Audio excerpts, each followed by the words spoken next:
Good evening, everybody. It's Valerie Ling here.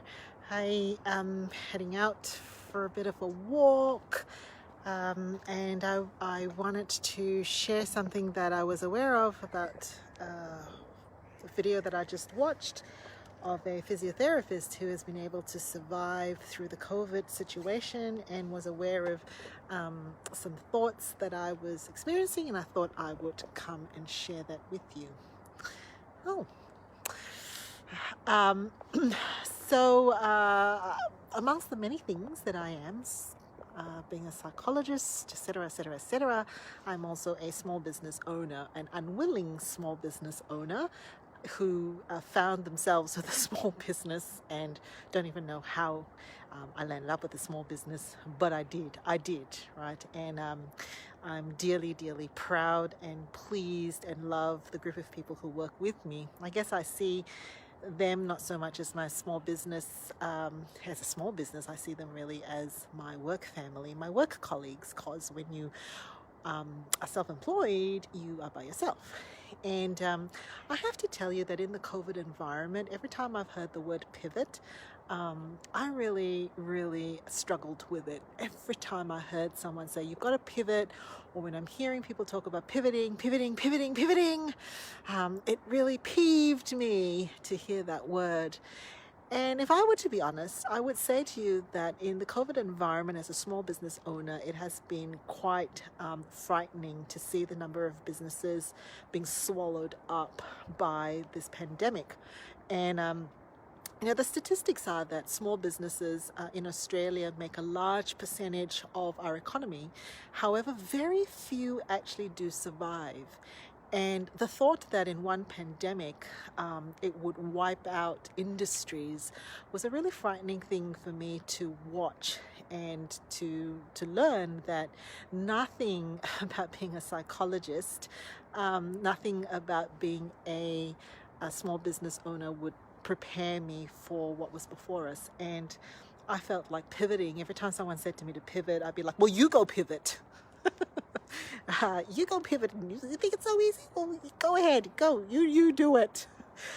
Um, I've come though now to a point where I'm really appreciating seeing. I'm just marveling with such, awe at how business owners have actually just taken the situation and just turn it around, not for themselves, for their team, for the people that they serve. And I have to talk to you about survivor guilt.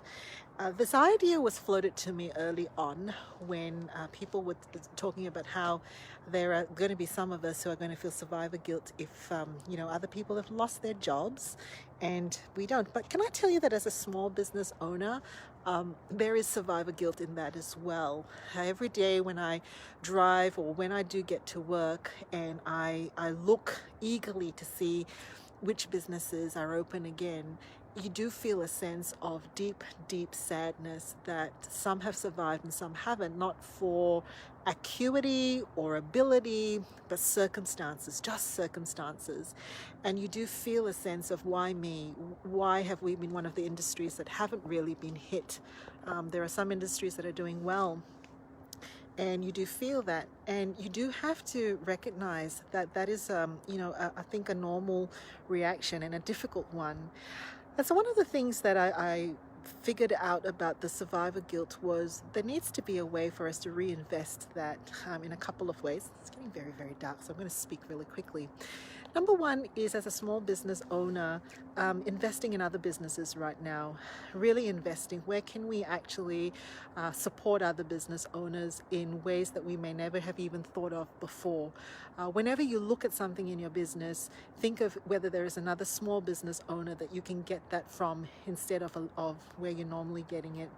Second of all is, I suppose, to remember that there's a way for us to also encourage those business owners around us who are doing it tough right now, and just inquiring into how they are going, not just their business, because that's the first thing, the instinct is has business, but to inquire actually into how they are going, and making it as human as possible in interaction and finding ways to do that.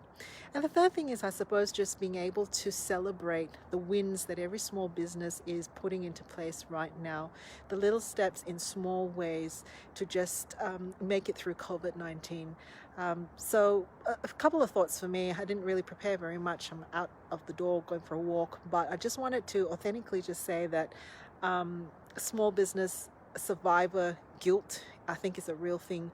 It's there, and you need to talk about it if it's there. You don't need to actually feel like that's something you've got to be ashamed of, because this pandemic was indiscriminate. Well, it was indiscriminate in that you couldn't predict the time, but it certainly has been discriminate in terms of the businesses that have survived and that haven't.